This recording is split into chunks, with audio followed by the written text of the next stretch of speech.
idea was that? Yours. Oh, I know. That's what I'm saying. They're just too fucking hard.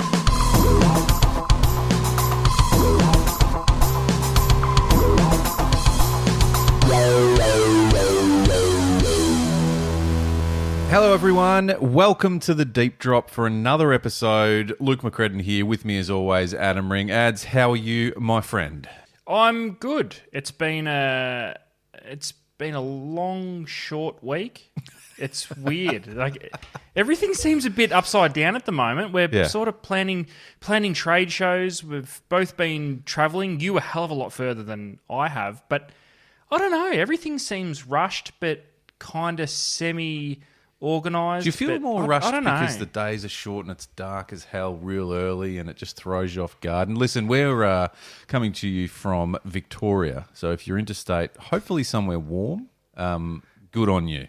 Because it's sure as shit hasn't been warm here. As we record this, ads, it is piss and rain, howling wind, and freezing cold. The ultimate sort of shit weather. So anyway, welcome everyone to the Deep Drop. If you're new here, great to have you on board. Get involved and enjoy. And if you have been around for a while, welcome back.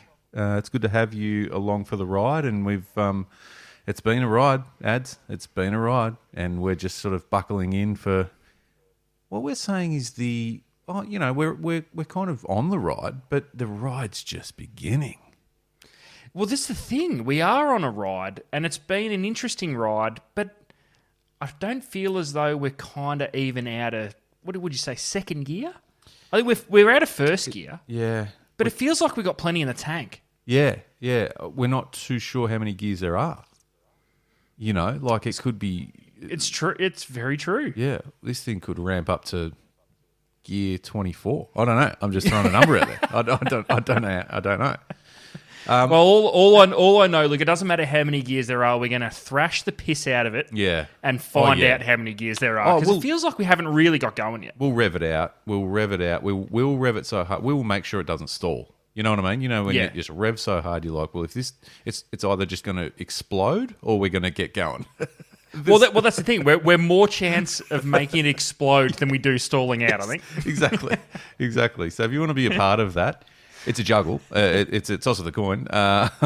Keep following along and be, stay a part of the community. If you are new and you want to join the community, it's the best community in Australia. Ads. I'm just putting it out there. Easily. The Deep Drop community. Then all you have to do is just keep following along the podcast, keep listening, join in the conversation, and of course, get across to the socials. The conversation does not stop here, Adam. In fact, it merely starts here on the podcast and then flows through to you, the community, on Instagram, TikTok, YouTube, Spotify, and that's where it just begins to really, it can spiral. It can really it can spiral quickly. It can spiral quickly.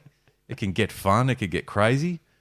But it's where we'll start a convo here, ads, and give our 2 cents on what we think trying to work out what we're talking about. And then we'll throw it to you, the community, because you are the ones that often make more sense than us, but also inspire us and fill us with information of what you think and what you've been doing. That's kind of that's the guts of it, Ad? Well, the biggest thing I've learnt since we started this pod, Luke, is that we generally have a question in mind. As in, you and I try and be as prepared as possible for the pod. So we'll make a few notes and we'll throw a few ideas around and we feel pretty good. And then 99 times out of 100, that one question spawns 6 or 7 other questions and we sort of go off on all these weird tangents, but it's all kind of relevant.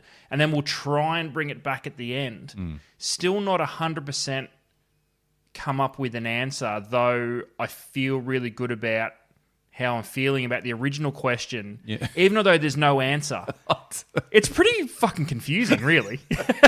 Everything you said, but I feel good about it. Everything you said then is kind of reminds me of, watching a washing machine. I don't know where you just landed with that. So the washing machine's actually pretty perfect because sometimes it looks and sounds as though it's doing its job, and then all of a sudden it'll have a wig out. You're not sure whether it's trying to get out of the room or it's trying to go through the back wall. Yeah. And then it'll calm down a little bit. Everything makes sense. Then you're not sure if it's pissing water everywhere or if it's just draining. So maybe it's not a bad way to look at it. Deep drop washing machine. We might come out with our own. We'll hit up, Fisher and Paykel. Do they do them? I don't know. But the community, the opportunity to be a part of the conversation, the community, of course, I spoke the socials, Instagram and YouTube and TikTok and of course, Spotify ads. It is a great place to get involved. So please, and thank you to everyone who does get involved every single day. We hear from you. We get messages, the comments. You guys share our stuff. It's so cool and so fun. We appreciate it. We love it. Don't stop. Don't stop. Yeah, bring it on. Bring it on. And listen, go harder. Go harder. Yeah, some of our regulars, and they won't mind me saying this, they send through some ridiculous stuff, and that's okay because they know we're open to it. Correct. So thank you, everyone, for getting involved. Find the Deep Drop. Find the little green logo on all those social pages. Now, you can also get involved. Flick us an email and just follow along with what we're doing on the website. Thedeepdrop.au is where you can go and check things out. If you've got a bit more time, you might open it on your phone. You might open it on desktop. Whatever you want to do. And just have a bit of a peruse, a bit of a browse through the library of episodes, Adam, and check out a few bits and pieces. And, of course, there's some merch if you want to get involved in that, ads. And that merch is... the future award-winning combo in the fishing game, because at one stage it will end up global and it will end up being accepted as the greatest combo in the fishing industry. And I am, of course, talking about the Deep Drop Cap and Stubby Holder combo. It makes every head look attractive and it makes every beer the best beer or drink of your choice. Cider. If it fits in the Stubby Holder, Bourbon. It's going to be the best drink you've ever had. So... get on over there and have a look at the merch. Check out the history of episodes. You might find something there that's worth going back and having a listen to. Or, again, it's another way. If you're old school and prefer email over social media, tip of the Deep Drop Cap to you, and you can still get in contact with us via the website. Yep, absolutely. No, that's good. So the deepdrop.au. Thank you very much, everyone. Let's get stuck in. This is episode 138, Adam. Can you believe that? Just getting started, Luke. Just getting started. Just revving the guts out of it. There's a little bit of it's been a funny week, Luke. I'm not going to lie. There's been a lot going on. The weather's turned to absolute dog shit. There's wind, there's rain, there's cold. I've seen there's salmon biting. I saw some stuff on socials about some snapper getting caught in the winter, which is great, and all of which I couldn't give two shits about because it's cold and it's windy. So, Luke, you actually did everybody a favour and you completed the trifecta during the week. And what I mean by that is you went to three-peat. You were up in the Tiwis for the third time in a matter of 8 weeks, maybe 4. 6 weeks. Yeah. It feels quick, but you and I have not caught up about your trip yet. No. I know the absolute basics, but there's something I need you to clarify for me more than anything. Now, like the Deep Drop community, I was having a flick through Instagram during the week and I saw a story from the Deep Drop. Now, normally I would be over and across what's happening on the Deep Drop socials, but not this time because you were going one place and ended at the opposite end of the fucking country. Oh, my God. What the hell happened? Oh, it's the Tiwi 3P got it done, but it wasn't easy. It wasn't a clean start. Adam, what I didn't... Look, listen, a lot of people listening has done the Darwin trip, whether they're from, whatever part of Australia they're from, Brisbane, Sydney, Tassie, Melbourne, whatever. It's a fair hike, right? Like you sort of forget. It is a fair way out of the way, but that's okay. We did this was the first trip we've gone direct from Melbourne to Darwin. So that was fine. It left at about 9 in the morning, a pretty respectable time. And got to sort of we literally got to Darwin. I thought, how good's this? Nice cruisy flight. It was probably a little bit quicker than normal, so we'd done well. and we're literally coming over that top bit there of Darwin. You're sort of over the water. It's getting a bit exciting because it's warm. You can see it's warm outside, the blue water, and then you're heading into the runway. I could see the runway ads. Now, let me tell you, that is how close we were.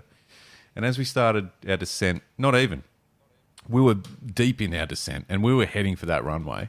All of a sudden, the plane does this little lift-off thing again. Just nose goes up, and sideways we go, and I'm thinking, oh, that can't be good. What's going on here? Captain gets on and explains that it's not safe to land in Darwin. Long story short, there's a little sort of a charter plane that shit itself on the runway. So there's bits of wheel and shit on the runway. That's annoying. So he then says, we've been diverted to Kununurra. Now, instantly I've gone, well, I'm pretty sure that's in Western Australia. so I've gone into what the fuck type mode, and I've jumped on the phone and had a look. It is in Western Australia. Luckily, it's only about 40 minutes from Darwin, just over the border. I'm like, okay, well, what's going on here? And then we get basically there, and he sort of jumps on and says, look, all good back in Darwin. We're going to land. We're going to refuel. We're going to take off again. We'll be there in an hour. I'm like, happy days. No dramas. Yes, bit of a pain in the ass, but whatever. It's only an hour out of our day. And we come in and land. Now, Kununurra, for anyone, if anyone's been there, please reach out, because I want to just share the experience of the Kununurra airport. It's the middle of absolute nowhere. Like, I'm talking looking out the windows thinking it's a scene from, Star Wars, when they're in that deserty sort of place. Like, yeah, that sort of shit. Then see the airport out the window and go, that runway's not set for a plane like this. So it's one of those short runway, slam the brakes on jobs. Like, it's a proper... No. Anyway, we get down, we land. Literally, you could feel the brakes slamming on. But all good, all safe, landed, cool. Captain comes on, sweet, we're just going to refuel, and away we go. So you don't have to get off the plane. We won't be long. Awesome. And he gets back on again, goes, well... He almost had that tone like... He might as well have said, well, fuck me. But he didn't. So he gets on and says, well, we've done... How funny would it have been if he did? Oh, and I'm sure he would have if he could have. We've refueled. We've done our checks. We're ready. We were ready to go. However, and I went, oh, fuck. No. When you hear that sort of stuff, it's like... Yeah, it's not going to be good. However, during landing, we have... and I think he said ingested a bird into one of the engines. A bird. My initial thought was, so? It's a fucking bird. Like, it would have just... Yeah, just minced it. Surely. Nah. We need to get engineers to just safety check it and blah, blah. I'm like, okay, cool. And then I realised where we were. And he said, but given where we are, we're on the phone to Sydney to try and organise some engineer. And at that point I went, yeah, we're here for a bit. So we then got off. No. The engineers ended up coming in from Karratha, I think it was, in WA, which is about, a few hours, maybe. But all in all, we were stuck in Kununurra Airport, which, Adam, to explain the size of it, I'm going to say your single court local basketball court sort of size. You know what I'm saying? Enclosed, with a cafe that was suitable for maybe 2 or 3 customers at a time, not a couple of hundred. With a fridge that had beer in it, but we emptied that relatively quick. And so 9 hours in said small airport on very uncomfortable chairs, drinking beer. Hey, so you're on... Okay, so you were on the big plane. For some reason, I thought you were on the little plane. So the big plane has been diverted. You've minced a seagull, and it's grounded you for 8 hours or something. It's grounded us. Now, this is the kicker, right? So we finally, these engineers rock up. But by the way, so pilots, no overtime. So they've walked into the cafe, go, well, we're clocked off. You need new pilots. If your plane's cool, you're still going to need new pilots. So they're now flying in from Perth, bringing a different plane in just in case ours is fucked. So, no! So that's it. That's the night. So 9 hours in, engineers come in and go, "Nah, she's fine. She's sweet, mate. She's sweet, mate. We could have just gone." Oh, no. Another hour probably, and then the other pilots rock in and go, righto, let's get going. Now, we were pretty well behaved. We had a few beers, but we were right. There were blokes that left the airport and went to a local Kununurra establishment, and they were hammered. Now I'm going to throw it out there and say that I reckon 99% of the time at any airport they wouldn't have been allowed to board, but at that point they're just like, get on, get them out of here. It's only a short flight. Get them back to Darwin. We got back to Darwin 1:30 a.m. And all the while had to book a hotel because we weren't supposed to be staying there the night. So did that. I think we got to the room at about 2 a.m. And we managed to organise a charter flight over to the islands at 8:30 in the morning. So we had not much sleep, but all good. It's all good in the end. But what a cluster!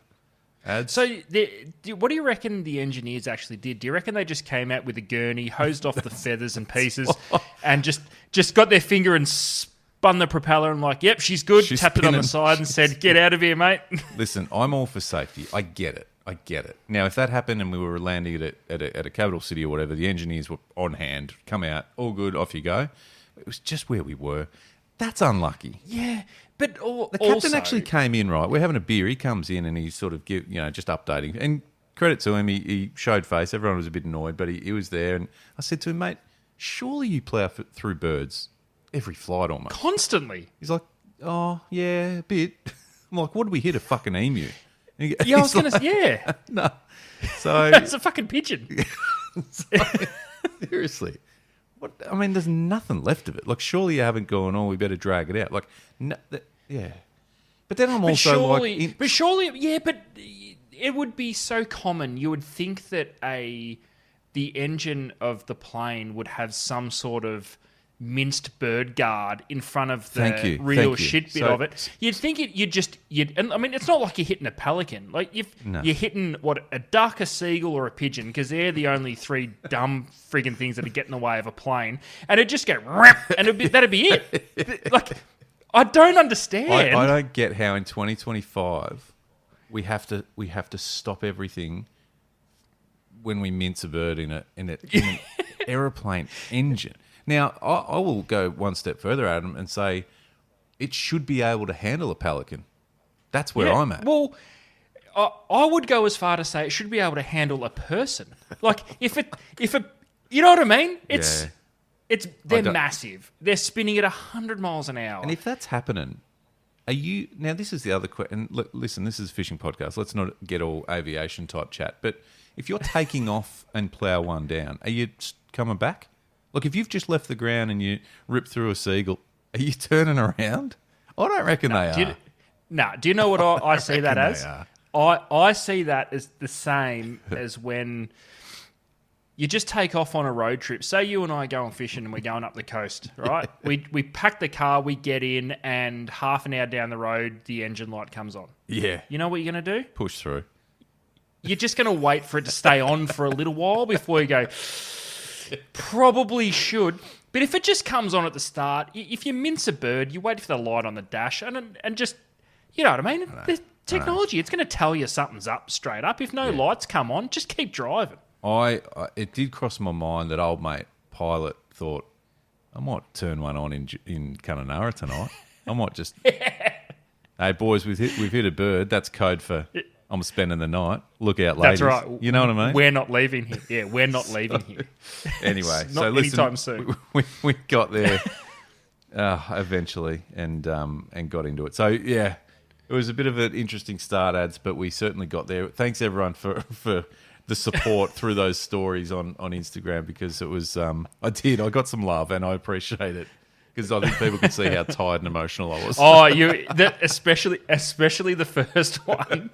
It was rough. I saw it straight away, red-eyed over it. Oh yeah, like it was. Yeah, I thought, that's rough. So you eventually got to the islands. We got. What there, was mate. this trip like compared to the other two? Interesting. Look, it's just such a beautiful place. We spent a few days with the team from Shimano Ads, which was also always good. It's great bunch of guys, and yeah, just I suppose got into it. There's always a lot of It's so not over it yet. 3 times in a couple of weeks. Not over it yet, mate. If Kununurra's involved, I'm certainly putting the hand up. Yeah. And let me tell you, there were some text messages floating around that I wasn't spelling it Kununurra. Let me tell you that. So good. Obviously, it's just a magic place. Massive shout out to Tiwi Island Resort, which is where we stay on Bathurst Island there, and always a highlight is meeting up with the TOs, the traditional owners who come out and see us every time, and they're awesome to hang out with and hear some stories and get to know a bit about the background and the history of those places, which is pretty fascinating when you dive into it. But there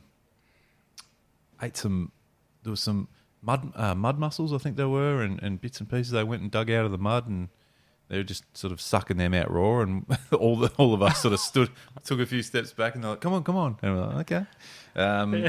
So there's all that's awesome. And then obviously you get to spend time with with your crew, and you're in a space that you can't really get too distracted with just day-to-day business. You just got to enjoy it and enjoy each other's company, and then there's the fishing ads, which is always just it's one of those things that I'd love to hear from people about, because I was thinking about this while we were away. I think what we see, especially now with social media, when it comes to things like barra fishing, it seems like, and you've done it too, so it seems like the sort of thing that you just go out, drop a lure in, and you're on. Like, just because of the way that it's portrayed on social media, on YouTube and things like that. And you could say that for anything, but I don't know. Maybe it's just the way I see it, and you're in this warm tropical place, so fishing should just be insane. But I actually love that it's pretty hard work. Now, don't get me wrong. We've all had sessions on any fish that is just bullshit and you're just catching them out of your ass. But there's something about it, and especially, I don't know, in a place like that where, you're rarely not catching anything. There's always a bit of something going on. So whether you're hooking little GTs in the shallows or queenies, or you're getting smashed by jacks up in the mangroves, or threadies, just come through and just go ape shit on your lures and that. There's always something happening, and it's all fun. But there was also a party that goes, I just want a barra. Thank you for the excitement, but bugger off. It's barra time. And so that part of it is really exciting for me, and I've enjoyed it immensely. And probably, I said to one of the guys we were away, I think the build-up of getting into it more, and I think I might have texted you when I landed, is I'm all about barra. I've gone from 0 to 100. I love it. I love these wild barra that are not massive. I think my biggest for these trips was 73 centimetres. Nice fish. I know there's people out there listening going, come to me when you crack a meter. That's cool, but I tell you, there was some sessions over the last couple of trips that have just been so enjoyable, because we've worked hard, found a patch, and when you hit a snag, whether it's brim, perch, barra, Murray cod, when you find them, it's really cool. So it was a pretty special one. Obviously, we've got a very close relation, and you know yourself, Mark Dunphy and the team at Shimano are an amazing bunch of guys. So that was really cool in itself, and and just getting amongst it, just getting out there and get cracking, good fun. As a Victorian, it's interesting that you what you talk about with barra, and you sort of got me thinking: is barra, or what other species could it be? Is it the type of thing we're missing in Victoria? Now, what I mean by that is, have a think about, in its essence, what barra is and why we're so enamoured with it. So the way I see it and the way I perceive it is, obviously it's an iconic Australian fish. Yep. You go anywhere in the country and everybody knows what a barramundi is. From a fishing standpoint, you can get them as far up a river as you can get. You can get them on rock walls out in the bay. You can get them walking a beach. You can catch them to 1.20 meters, and they're some of the the greatest slab of silver you'll ever see in your life, or you can sit at a river mouth and catch 100 in a session. What species in Vic, as a Victorian, because the other thing too, so you say I wasn't getting, the barra weren't big, they were 55 to 65 centimetres. Because that's a crucial part of this conversation. Okay. Because we have species of fish that you can do all of those things, but a small one is 25 centimetres. This is a massive thing for this conversation, and I love that you've brought it up because it 100% has been something that's been going through my mind. We spoke early on, might have been after the first trip ads, about a fish like a queenie, in Sydney Harbour or Port Phillip Bay. It would just be that next level of sport fish that would be so fun. And there might be people out there that kind of like queenies. Queenies are awesome. They're just awesome. There's a lot. Yeah, but it's not in the same class. It's not. No one ever says, I could catch queenies for the rest of my life.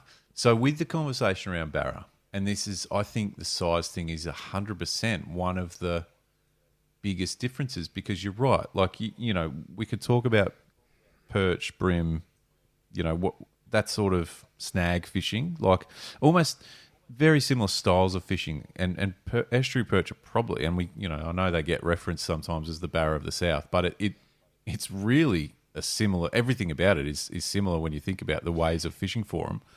But definitely, the biggest they get are the smallest barra you'll catch. So that's the big. So there's got to be that. Like, it's got to be the fact that, let's just say, and I'm just throwing out a number, but I reckon across even just the last couple of trips, because there were some barra on this trip, or there was one in particular that went 90, right? So getting pretty serious. I reckon the average barra for this particular, or the last couple of trips, was probably 60 to 65, right? Just an average size, which you're right is probably deemed as the smaller size, but the smaller side of things, but certainly nothing to be like, it's nice fish, you take it. It's double the size of an average fish, or probably a decent fish of what we're talking about down south. So the size makes a massive difference.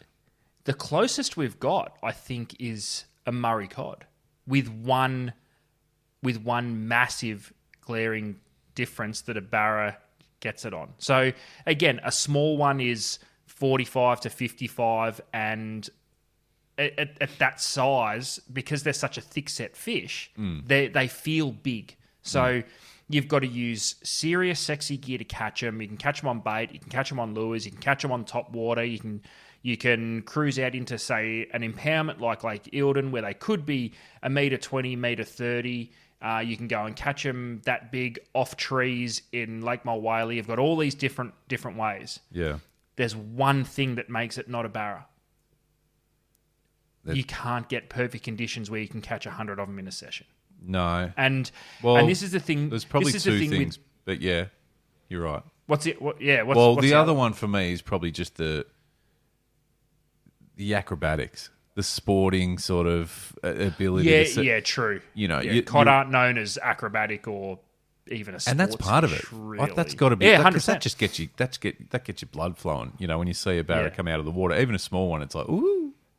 Yeah, true. Yeah, true, which cod doesn't do. But even when you get... That's a good point. When you get the bigger ones, and when they're, let's say, and I'm certainly no barra expert, so correct me if I'm wrong, but let's say 70 plus, they start getting that slower head shake out of the water that just makes you go, oh. Have we got anything in Vic that jumps? That's exciting? Like trout? No. Who fucking cares? Well, Australian salmon, no. Because even like our pelagics, they don't jump. Or like marlin. Do you know why I reckon they don't jump? It's too cold. They don't have to. Yeah. There's nothing trying to eat them. Yeah, but a barra, I mean, you could argue, look, what are you jumping for, barra? Like, what are you doing? Croc? Yeah. A bull shark? Yeah, fickle. Fickle. There's so much. Like, and again, of my very, limited experience, you go, this is why they are a world-class sport fish. Because, and this is the other thing, and I know this will change when you're in an area where you know you're chasing big fish, we'll up the ante gear wise. I was using 3 to 6 kilo gear, and maybe even a lighter outfit at one point, and I don't know. That kind of adds to that was fine. You know what I mean? Like there was never. But if you hooked a fish that was between 80 and a metre, are you still fine? No idea. Maybe not. Maybe it gets difficult to. I reckon you're still fine unless that fish goes, I'm going deep into this snag. Do you know what I mean? Like yeah. Yeah. And do they do that? Because I've only ever caught small barra, as in like actual small barra, like they were 30 centimeters, 40 centimeters. Right. Do they do that? Do they try and physically turn around and bend you over on a snag that you've just caught it from? Listen, and you're talking to the wrong person. From my experience, not really. There were a couple of the bigger ones that they turned their head and went to go back, but you could turn them out pretty. I won't say easily, but you could turn their head around. Yep. It wasn't like they just steamrolled you into. Kilo. Yeah, and I'm sure that there's many examples of barra that just turn their head and steamroll you back into a snag. So I'm definitely. I tell you, I did have a couple. Well, I had a couple of experiences that were very new for me. One not so pleasant, Adam. Fishing fairly skinny water on one particular afternoon. I hooked, and it was a bit tough actually. We found a snag, and I did one of those reward it casts, and it was fucking rewarded. You know? Nice. Oh, it was a good feeling. No better feeling. No better feeling. Anyway, brought him in, nice fish, and as we boated it, actually, a couple more fish moved within that, so you could see them. I'm like, oh, here we go. This is the snag we've been looking for. As the excitement of that sort of erupted, the fishes come on the deck, and I was just basically going to pick it up, just thumb it in the mouth and release it, or maybe a quick photo, release it. And it slid across the deck and adds, I don't know, I'm going to say mid-50s, maybe 60 centimetre fish. Not massive, but the dorsal spines are pretty big at that size. As this thing slid across the deck and its dorsal spine, the first one, the biggest one, went straight into the bottom of my foot. Now, I'm not talking brushed past it and gave me a little tickle. It went in and out. And impaled. I cannot explain. If I said to you it was bleeding, I can't explain to you the amount of blood that was coming out at the rate it was coming out. It was fucking crazy. Now, it didn't hurt. It didn't really. Well, it hurt a bit at the start, but then it was just bleeding. And the bloke we were fishing with was panicking, and I'm like, mate, it's fine. It's just got me in the bottom of the foot. Let's wrap it up and let's get fucking lures back into that snag.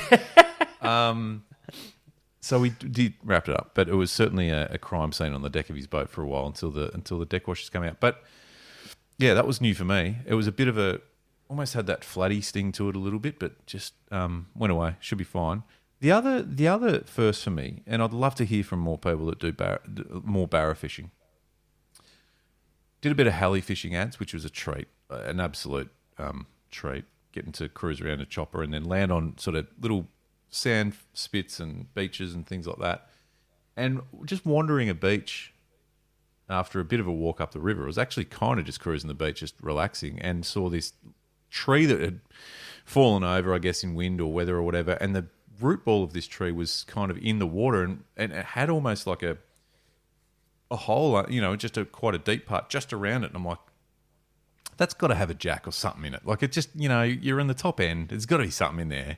Yeah. So I banged a lure in, and straight away barra comes screaming out and smashes the lure. And it was a nice fish, really nice fish actually, just off the sand. Never thought I'd catch a barra on foot, if that makes sense. I don't know, just kind of barra and crocs go hand in hand, so I don't want to be on foot. So that was fun. So there's a few firsts, which were great. So it's good to be back. They were obviously great trips, but there's plenty in that. That was a good little session. So you're done for this year up there. You don't go back. For this stint. Yeah, I think so. Yeah. I am like, there's one thing for me that I'm absolutely thrilled about. like pumped as a team. I think as part of the deep drop team, there's one thing I'm pumped about, Luke. What's that? It's the fact that we've both been barra fishing this year. And not one of us got a meter fish. Now, there were a few messages and I think a couple of comments on some of the posts about, did you get the meter barra to... Well, actually, I think someone said, did you get a meter barra to chop Adam out? Now, we're doing this collectively now. I did not. And I apologise to everyone and you, Adam. Mate, I'm pumped. I couldn't get I'm there. Pumped. So we might be stuck on that one. But... look, actually, on the resos, so I wish I could come back and say I've ticked another couple of species off top water. It was certainly on the mind, but it didn't happen. I did get another queenie. I was almost casting top water and trying to avoid queenies to maybe pick up a trout or a GT or a whatever. Yep. Didn't happen. So we're stuck on one still, but I'm not worried about that one because we've got plenty of fish here that as we get through winter, we'll be able to, get stuck into some more top water fish. So we've got 9 to go for that. Why not just quickly? Does the EP that you got on a cup face popper count towards the species total? Or hang on. Because surely... But that's kind of backtracking. That's like saying, oh no, that's the only one we've got, so we can't reference anything else. But it's kind of saying that... Or is it because it was caught before the challenge was announced? Yeah. Okay, so ticked off the perch on a cup face popper. Because it would be like us. It'd be like us setting a new challenge saying, fly to Darwin, get diverted to Kununurra. Oh, we did it. Tick. Yeah. Yeah, it's a bit cheeky. but I'm not. I reckon, with those 10 species, so we've got 9 to go. We've ticked off a queenie, which probably wasn't really on the mind when we said it. In fairness, yeah, true. I think EP is one we can definitely have a crack at, bream and flatties and that sort of thing. But yeah, we've got a bit of work to do, mate. I'm looking at the list now, going, Jesus, we've got some work to do. Mate, I've stopped looking at the list because I haven't even looked like going for a fish over the last. Oh, come on, 6 or 7 weeks. No, well, in fairness, you've had your leg hanging off, so you'll be right. But and it's cold. Yeah, no, it is. I've tried to. I don't like it. Well, I reckon looking at it, right, if we can just go back for we're talking about monthly resos if you're new and you haven't caught up on what we're talking about. So we set... Look, we're only a week away from adding another one, 2, because we both pick one. Yeah, we set challenges. We don't do New Year's resolutions because Adam thinks that's for pussies. So we've gone all in on monthly resos, but we set one each. Initially, it was a challenge, me versus Adam. What we've realised is we're both shit, so we need to team up. So we have 2, 4, 6... 8, 9 resos, because May we did a combined one of 10 species on top water. We've ticked off one.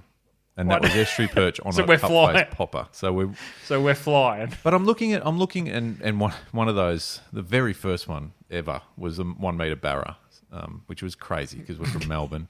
But I'm looking, all right, so we're in winter now. I'm looking, we've got squid off the beach. It's doable. You got to wade. But it's cold. That's okay. Yeah. King George whiting on a plastic that's not a turtleback worm is very doable right now. So we need to think about that. Okay, go back. Go back to... So we ticked off the one. What was the first one? I'm going to give you all the reasons why we don't have to panic. 1 meter barra, that's panic. Oh, panic. It's over. Just squid off the beach. Yeah, don't panic because the best squid fishing's yet to come. It's been really good. Winter has been really kind. But we can do it in more comfortable conditions later in the year. Okay. So don't sleep on it though. Like if you get the opportunity, have a crack. Oh yeah. But I'm not really going to seek the opportunity. 40 centimetre paddle brim. Oh, winter option. Yeah, winter option. You really localised that, which is a challenge in its own right. It's shit. In theory, it could be. Fuck that one. Next. King George whiting on a plastic that's not a turtleback worm should be on our radar now. But but all year. Fishing gets better, doesn't it? I'm just thinking about things now because it's tough to do top water now. It's tough to do. See, this is where you and I are different. You're looking for things we can do now. I'm looking for excuses why now's not an option. You're looking for things not to do.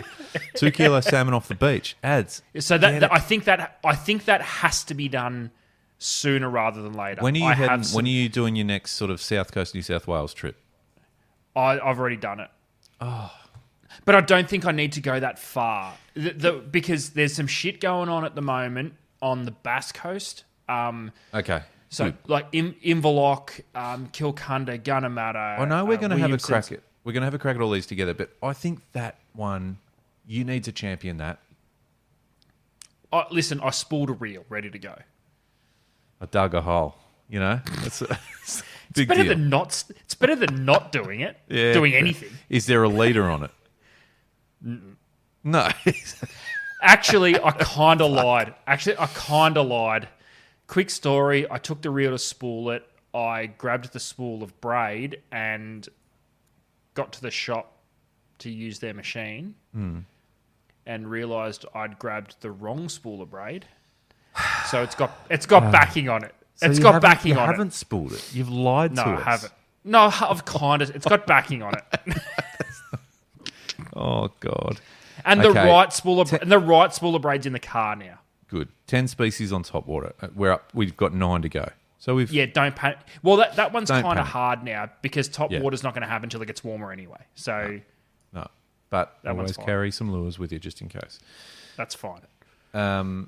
Barra fishing for flathead.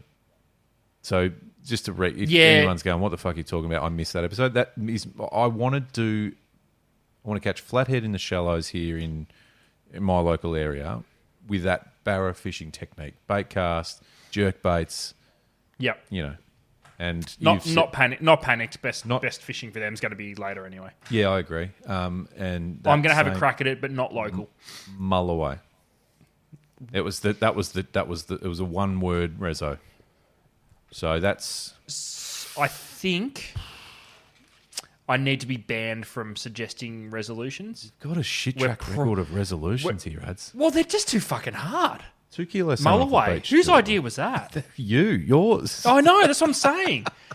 It's like meet a barra and mull away. Like, I don't want to open a can of worms here. Just thinking on the fly. Can we phone a friend? Ooh. Is there any lifelines here? What to replace one? Or can we throw it out to the community to suggest 2 for next month's resos? Rather than leave it up to me, who's generally going to pick a shit one. At least if one of the community does it, we can shit on them for it. So what I was getting at was, but I don't mind phone a friend to replace one. What I was getting at was a lifeline. Can we ring our Lee Rayner? Say, Lee, we need you to knock off one of our resos for us. Do we each get a lifeline? Oh. Do we each get... Oh, my God, do we each get a lifeline where we go, we've got phone a friend and... what was the other ones from Who Wants to Be a Millionaire? Phone a friend, 50-50, and ask the audience. All right, so we've got phone a friend, so we can ring in someone to try and get one of these resos ticked for us. We've got 50-50, which we could change to sort of swapping out one of the resos for something else. And we've got Ask the Audience or whatever it's called, where we lean on the community. To suggest one or to... Because how do we use the community to tick one off? Listen, let's not do this in real time. People are listening. Okay. Community, should we bring in a lifeline? Maybe we're overthinking it. Maybe it's simply phone a friend. Hey... get this done because we're shit. Hey, Lee Rayner, can you please go fish paddo and catch a 40-centimetre brim? Of which you'll go, no, I've got better shit to do. Yeah, no, that's and I'll too go, hard. Sorry, that was Adam's idea. See ya, do it. But does the phone a friend count if they decline to do it? Yeah. Oh, yeah. You've lost it. Because if you phone a friend, yeah. And do we get 3? Imagine being on Who Wants to Be a Millionaire and you're going for $1 million and you phone a friend and Eddie Maguire goes, yeah, Daryl, it's Eddie Maguire from Who Wants to Be a Millionaire. We've got your mate Adam here, and he's going to ask you a question. And you go, nah, I'm watching Home and Away. Mate. Sorry, mate, I'm busy. Call back in 15, can you? Here's the buzz back. I'm just on the toot. You've called me at a bad time, Eddie. Yeah. Imagine Eddie rang someone for phone a friend and they were on the dunny. Or they answered, like, Eddie Maguire from Who Wants to Be a Millionaire. No, it's not. Bullshit. Whatever. Yeah, how does that not happen? Anyway, all right. So we've got a bit of work to do on monthly rezos. We are only. Well, is it next week? It's next week. Next week. We've got to do next July. Week. Oh, I know. That's what I'm saying. Yeah, well, don't make it up on the spot ads because you'll come up with another stupid one that we cannot do. I've already got one. Yeah, it's true. I've got Have one. ya? Fuck. Yep. But I'm not going to reveal it. Anyway. Leave it with me. All right. We've got, plenty of fuck. We've got some work to do. Fuck it. Ads, what does 25 years of innovation and development get you? I'm tipping a fair result, Luke. Correct. And that's exactly what the team at Spotter Sunglasses have done. 100% Australian owned and operated. Spotters are designed to survive and withstand Australians' toughest conditions. From chasing barra in the top end, fishing the rugged WA coast, exploring Tassie, suffering through the bitterly cold winters here in Victoria, or cruising up the east coast of Australia. Whatever you do and wherever you go, Spotters literally have a pair to cover all of it. And you're covered from the glare and UV exposure with Spotters. And they're bloody stylish and comfortable too. The range of frames and lenses is massive, so do yourself a favour and head over to spotters.com.au and check them out. I've been meaning to talk to you about this and I thought, well, the community can get involved here big time because what I want to ask you, but I just want your thoughts on it too because it blows my mind and it's happened.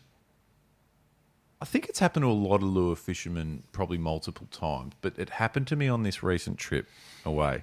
And what I'm referring to is you're having a session on fish that will only eat one lure style, colour, size, etc. Now, I mean, you could go, well, yeah, that mimics the bait that they're eating and that sort of thing. You go, but does it? Because I want to talk to you about this. So, and I'm going to get specific here because I want people to sort of know what I'm talking about. So, up a river the other afternoon, hunting barra, found a nice looking snag. Everything looked right about it. There's two of us fishing. Corey, who I was fishing with, had a bomber on, as you do, up north. Why wouldn't you? And I had a lure from Duo called a Fang Bait 80. So an 80 mil, diving minnow or jerk bait. And within 2 casts, I was into a barra. Cool. Awesome. Another 2 casts into another one. Probably 3 fish in, and then Corey picked one up on the bomber. Sweet. And then that kind of was it for Corey for another 10 minutes or so while I was getting hit or hooking up, landing or losing, whatever. It was just on this lure. And I said, mate, chuck on one of these fang baits. Just chuck one on because it seems to be working.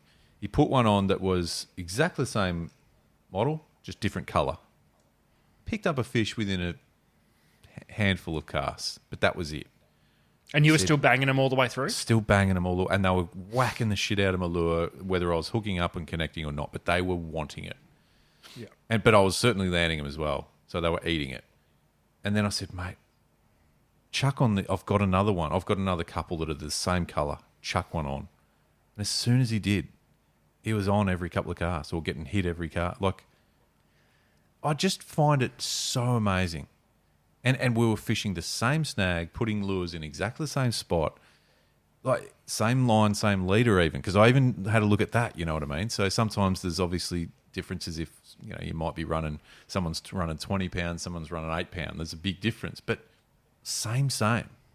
And I'm fascinated by this, and this is kind of one aspect of lure fishing that just another thing really that is just so mind-blowing and so cool.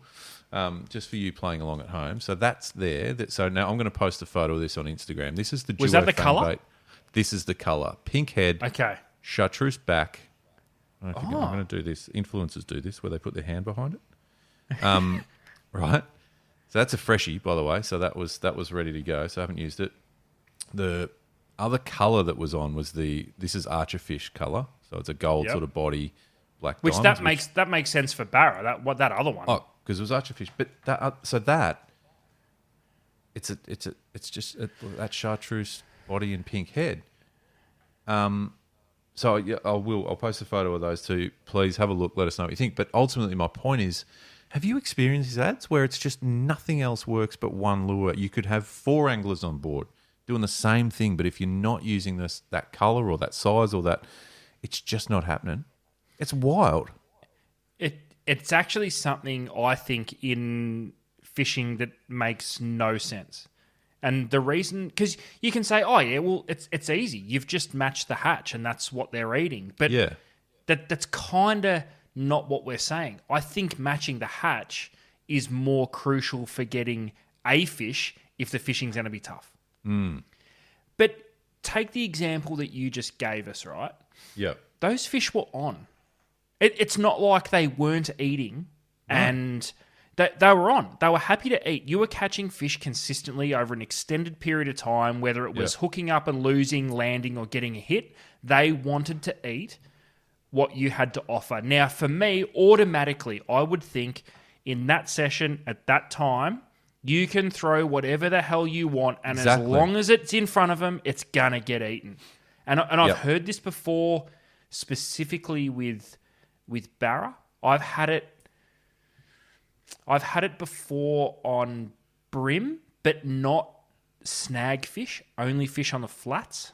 Well, you've also had it before, Adam, if you might not remember it, because I was with you on yellowtail kingfish on metal jigs. Yes. Now I can't remember the brand, but we were using I can remember the brand. We were using a Samaki jig. I can't remember which one. Were they Hummers or whatever they were called? I think, but the original yeah, ones. The old school ones, and it was a call it like a cream white body, but it had, funnily enough, pink, pretty much like that. Sides. I think, oh my god, which is weird we because if you something? but think I'm gonna, because I'll throw another one at you. What's the most popular bent minnow colour? That exact colour. P74. Yeah. Pink head, chartreuse back, clear body. So, but that jigging session on kingfish, I think it was Montague Island, Narooma. It was. Yep. And there were, from memory, 4 people jigging on the boat. And I reckon you and I, or you might have started with that jig and you picked up a couple of fish. And I'm like, yeah, cool. And that does happen sometimes. There'll just be a corner of the boat. You might be just on the right drift or whatever. That's right. But then it was like, just get them. You've got another one, ads, or you just got whacked again, ads. What is going on? And then I went, well, fuck that. I'm putting one of them on because we had multiple. And then I started getting bit. And I'm like, I remember the conversation at the time. And I think they were the only 2 on the boat, those 2 jigs. So it was just like, how? They're clearly feeding down there. We've got 4 jigs in the vicinity of, what, a 4 or 5 metre radius. Yep. How is there just one colour that in a feeding pack of fish? Yep. That the others are being ignored. And that's the big thing. In a feeding school of fish, hitting one colour. That blows. Okay, fair enough if we were all using different style or shape and size of lures. You wouldn't think the colour is that crucial. And sometimes it's not, but sometimes it's just everything. It's everything. So I wonder, so this is funny, I'd love to hear your thoughts on this. Back engineer this in a different way. If you had a different brand of lure, so how big is that fang bait? 80 mil, did you say? 80, yep. Okay, so say Corey had a bomber on? Yep. Okay, so what are they, 100 mil? 100 mil, 120, 100. If he had a 100 mil bomber in that colorway, do you think he would have got him, or do you think it was just the perfect combination for whatever the hell they were thinking and looking at on the day in that session? That just ticked all the boxes because you tried fang bait in different color, so same size, same movement, same action, swim, same everything, exactly, but not the same results. So do you reckon it's a colour, or do you reckon it just the moon's aligned on that lure for whatever reason? This is the question, and I don't know, and I hope someone out there in the community has some sort of detailed, or just a bit of, because this is the thing that just it keeps you asking those questions. It keeps you coming back for more, because you'll then go and buy 5 of those lures for your next trip, whether it's bream or barra or cod or kingfish, and it doesn't work. Well, the first time I ever experienced this, and it was second-hand experience, I remember in the early days of the shop, jaredday.com went up north and had a session on the barra where they only ate purple back, silver sides. And I remember him coming back, buying every single one in every lure of that colour, and I don't think he ever caught a barra on the same colour again. Oh, but you have to come back and buy them. But so I wonder, like, it's insane. Like, if you were to go back up, fuck, I wish you were doing another trip up there now, because I need to know if that lure in the same colour was going to do the same thing. Oh, sorry, you lost me at .com. I think listen, it's if it's a mistake going and loading up on those. It's not a mistake. Lock me buying up. A lure, listen, buying a lure is never a mistake. No. It doesn't matter what size it is or what colour it is or the reason you're buying it. It's never a mistake. Can I ask you a question? And this is I know we've asked so many questions in this segment. Why is that such a fucking good colour in everything? And why? What is it supposed to imitate? Why doesn't it feature in every style of lure? And maybe it has and it hasn't worked. Like, do Murray cod eat that pink-head chartreuse body? I don't know. So we've just identified a colour that's worked in 3 completely different environments. So couldn't be more different. Couldn't be further from it. So we've gone small fish, tannin water estuary for, say, a P74 bent minnow. Mm-hmm. We've gone blue water, high current, relatively deep water in a vertical jig. Again, completely different style to working a subsurface, like, just weird bait. Yeah. And then you've got a traditional barra jerk bait that is in, like, muddy runoff water. Yeah, exactly. Like, how? Yeah. So I don't know. It makes no sense. Why have I not got a box full of every lure in that colour? I don't know, but I think I'm gonna, Maybe. There's something going on here. But why also, like, there just needs to be that colour in every style of lure. Everything. But there's not. There's not. There's not a blue water trolling minnow in that, is there? Like an X-Wrap or a Laser Pro or something? Not in that. Not that I know of in that colourway. I don't think. I mean, yeah. Okay. Well, let's get cracking. It's shit, mate. So there's a couple of things there. So talk to us about this. And again, I think the question, there's going to be multiple questions. There's going to be about, how one lure can outfish everything else on a hot bite. But there's also... This is crazy. You know the perch I got a couple of months ago on a bent minnow? It was on that colour. Of course it was. And we're going to ask the question. Check it. Keep an eye out for a photo of the Duo Fang Bait 80 in that pink head chartreuse body.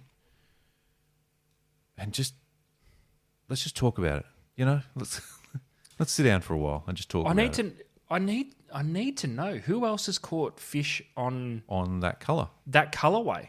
Is it the greatest colourway since a gold bomber? Is it? It's building a pretty good portfolio. It's up there. It's becoming like your spotted dog, or your gold bomber, or your you know what I mean, or your bloodworm wriggler. Anything plastic. Anything, yeah. So what?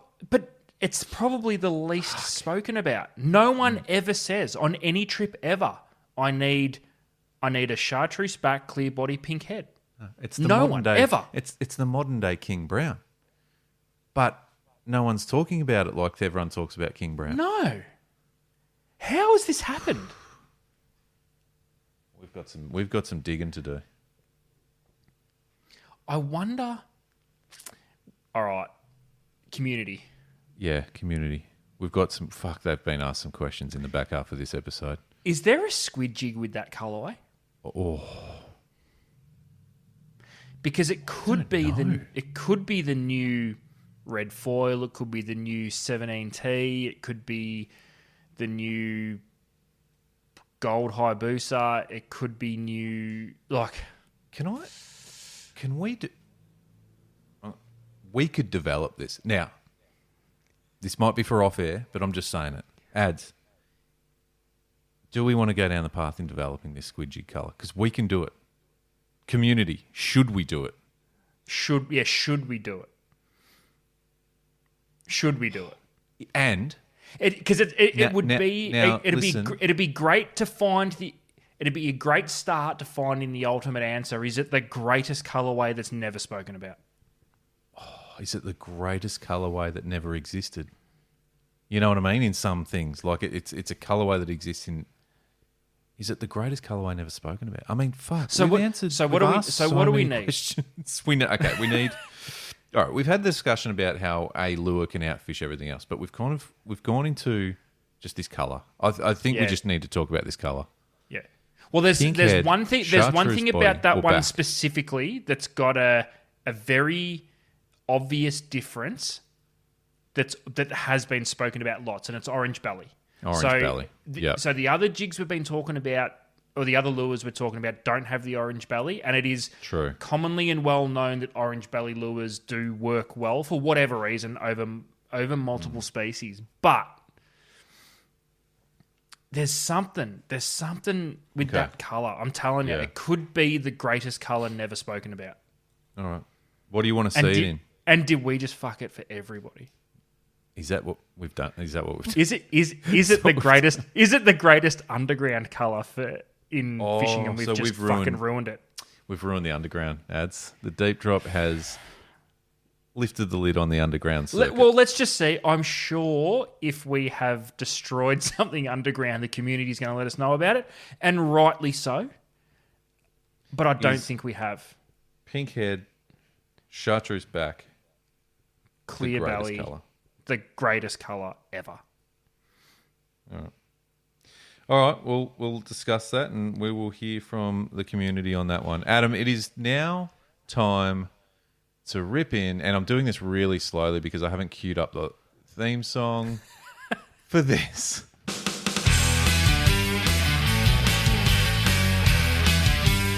The deep drop. Top 6. That's a big statement right there. It's top 6 lures that should have a pink head and chartreuse back. Yeah. It would be very fitting, and I'm very underprepared. But it would be the easiest top 6 ever, because just list all of them. The answer is everything that doesn't exist in that colorway. Correct. But that is not what we're doing tonight, Adam. The top 6 tonight, we've had as you said, we've both travelled a little bit lately, and part of travelling for us, as everyone knows by now, it tunes.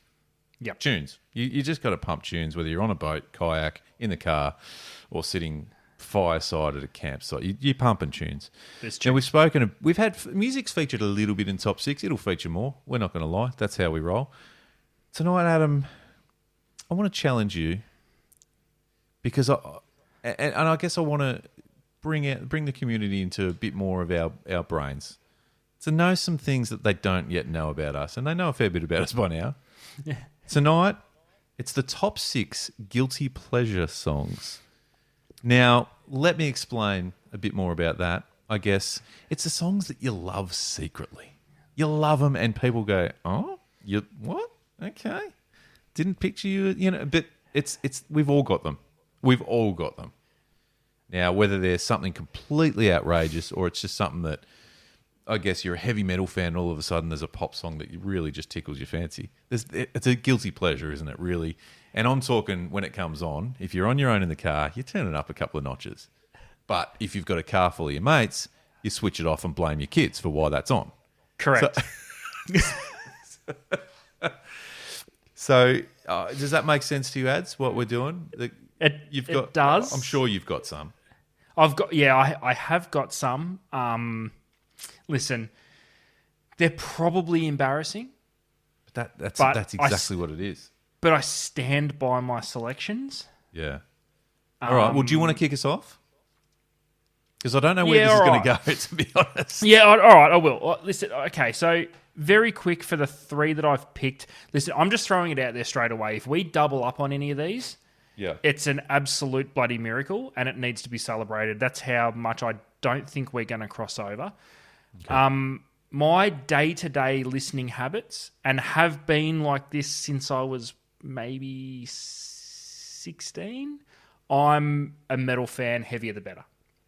You are. And I think you get a even by the playlist, the deep drop fishing tunes that we've put together. Even for me, there's some absolute bangers on there, but that's probably the softest I'll ever listen to. Okay. So you may be very surprised by some of these. In my 3, I've got a couple of old ones, Luke, that we grew up with, and I must say I was well into being a metalhead when these songs came out. It's okay. It's okay. It's okay. It's a safe space. Yeah. That's right. And then there's one that I think is just I'm pretty sure it was a mainstream hit, and I still go back and have a cheeky listen every now and then. So I'll open it up with that one. All right. So for me, number 1, Downtown by Macklemore. Oh, everything about this song is amazing. From the beat to the energy to the film clip. Everything about it is insane, to the point where I will still grab my kids every now and then, just YouTube it, and we'll all sit back together. Because it was something that my kids got into as well. So that's kind of where it started. Yeah. But it's a banger, and it's still a banger. And I'm not afraid to admit it. Okay, good. We're away. That's fine. I think it's a good tune. No issue. Now, listen... This one for me, and it was a big hit, I think, on the back of a movie. Well, it was off the back of a movie, and I don't know how much airtime it got or whatever. But whenever it came on, for some reason it pumped me up. There's something about it.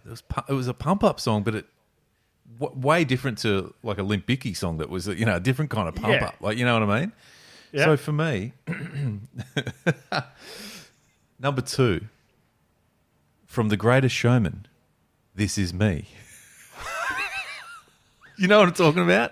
You know it. Mate, to give you an idea on how much I know this song, on YouTube you can find a random muso put his own drums over it, and it's one of my favourite clips. Mate, it's incredible. It's such a cool tune. It's incredible. It is a great tune. No, I'm with you. 100% I'm with you. Good. Okay, good. And I know it's a safe space, and if you didn't agree, it's still okay. But Great pick, by the way. Right. Okay, good. Great pick. I don't know if my next 2 picks are that great. Okay, let's go. All right. I'm going to have to explain it, but I'm going to say what it is first. Okay. And then I'm just going to say it. Okay. Number 3.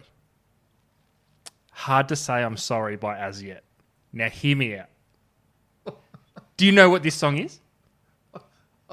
I do. Mate, I do. I will still, to this day, every now, not often, but often enough to mention it, I'll go back and YouTube it. It is easily the hardest video clip to watch because it's so cringy, and I can sing and I can sing every fucking word. You own that shit, don't you, mate? It's just do yourself a favor, go and have a look. Be prepared to get those awkward, like, you know, the goosebumps where you're kind of embarrassed for the people that are performing it. There's a little bit of that. Oh, this is when we were kids, mate. This is like this is when we were when we were kids. 80, but like late 80s. It's an absolute weapon of a song. Yeah, and I still love it. That's good. That's a guilty pleasure, and that's okay. Guilty pleasure. All right, now this one's interesting. Massive hit, but certainly at the time, not conducive to a teenage boy getting right into it. You know what I mean? It was like, you know, no, that's shit. But I'm like, it's a bit of a tune. And as I've gotten older, it's kind of resurfaced, and I haven't heard it for years and years and years, and it's resurfaced, and I'm like, it's a fucking tune. So number 4, Mbop by Hanson. Don't, mate. It's a tune. No, it's a tune. When was the last time you heard it? I couldn't tell you. No, I couldn't tell you. Go and have a listen. Go and have a listen with no judgment. You'll go, that's not bad. Yeah, all right. I will. No, you won't. No, I will. Okay. I will. And let me know. Shoot me a text. I'll report back next week. Okay. I'll report back. Good. But quality pick. We're just putting it out there tonight, ads, and that's Quality pick. whatever. Yeah. All right. Well, my next one, I did a little bit of research on, and it is universally known as one of the worst songs ever written. Oh shit! Massive call, but you don't even need to look too hard. It's on multiple lists of the worst song of all time. Really? And there's a specific reason. And you love it. Yeah, I love it. And there's a specific reason why I think I love it. And I'll tell you what it is after I say what. But so for me, number 5, My Humps by Black Eyed Peas. Now, here's the reason. Well, is it actually considered one of the worst of all time? You just Google it. It is unanimously known as one of the worst songs ever written. Wow. And here's why it's a guilty pleasure and how you know it's legit awesome. Because as we sit right now as a 40-year-old metalhead male, I will just sing all of the girl parts in that song. So all the bits that Fergie performs, I know all of it. Wow. Okay. I feel like I need to hear it, like at some karaoke. You need to hear it. No, I'm saying I need to hear you doing the Fergie You will parts. never ever see it. It's gonna take many detours to Kununurra. It's because you might have been a chance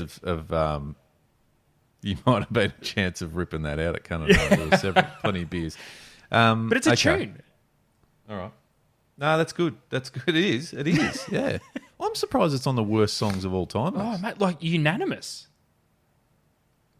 All right. Because I just have to write down that because we write down this shit in real time.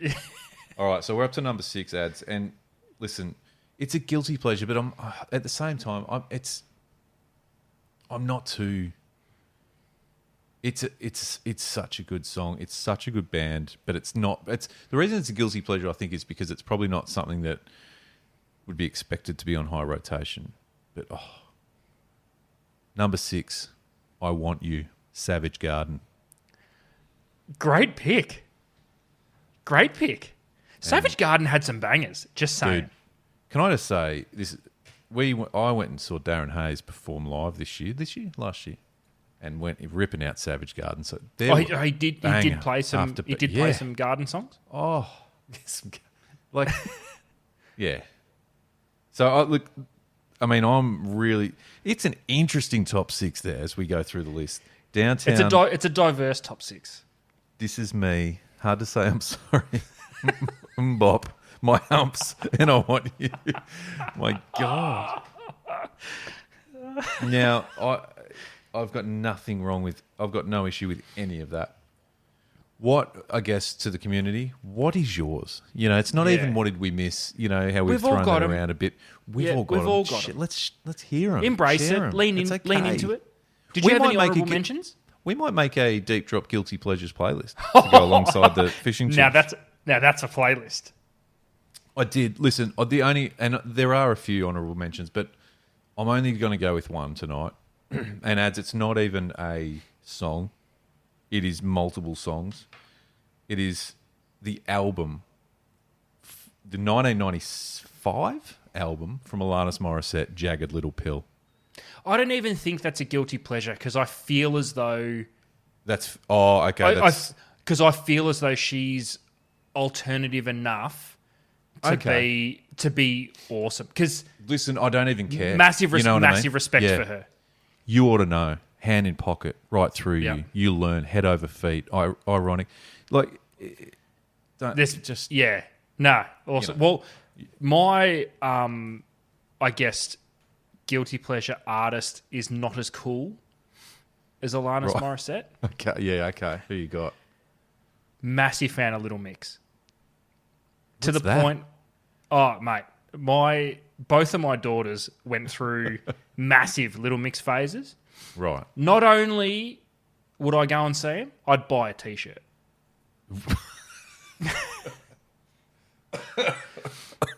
Mate, they're epic. Have you got a T-shirt still?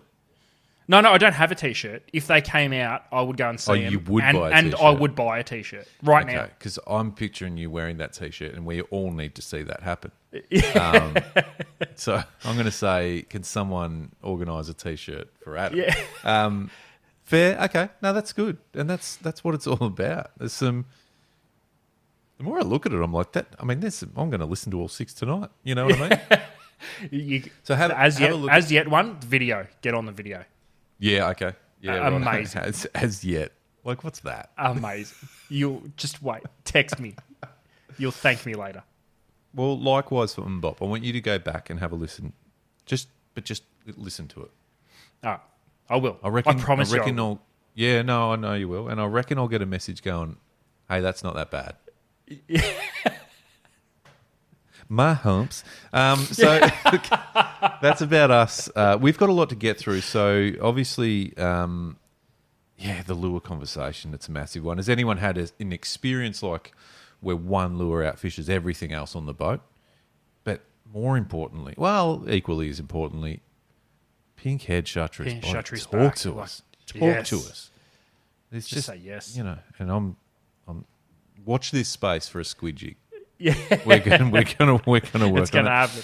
And top 6 guilty pleasure songs. Please let us know what yours are. It'd be great to make a bit of a list, but I'll just embrace it. Is what we're saying. There's nothing to be ashamed of. The playlist has got to happen. The playlist has got to happen. So community, please send in your guilty pleasures because we would really love to make a playlist just for shits and gigs. I think it would be great. It'd be great fun. And it's going to don't pretend you wouldn't play it. Don't pretend. No. You'll Miley play it. Cyrus, Alanis Morissette. There Little might Mix. be a couple of Taylor Swift songs. Little Mix. Yep. Swifty's got some bangers. Yeah. We know Miley Cyrus has got some bangers. Savage Garden will feature heavily. Hanson, just one song. Yeah. There's a lot. All right, well, let us know. Get in touch. Jump on the socials. Social media you can follow is Instagram, TikTok, YouTube, and, of course, Spotify ads. And head over to thedeepdrop.au. Check it all out. We'll see you real soon. See you, ads. Peace.